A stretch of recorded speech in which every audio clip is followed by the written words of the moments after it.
Hello everyone, welcome to my channel. Today we are going to make a fire alarm.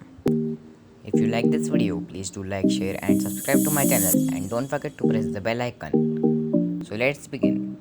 Things required: buzzer, tubeless starter, ice cream sticks, wire and 9-volt battery. First take the tubeless starter and break the cap and remove the sensor and do the connections as shown in the diagram. And it's done.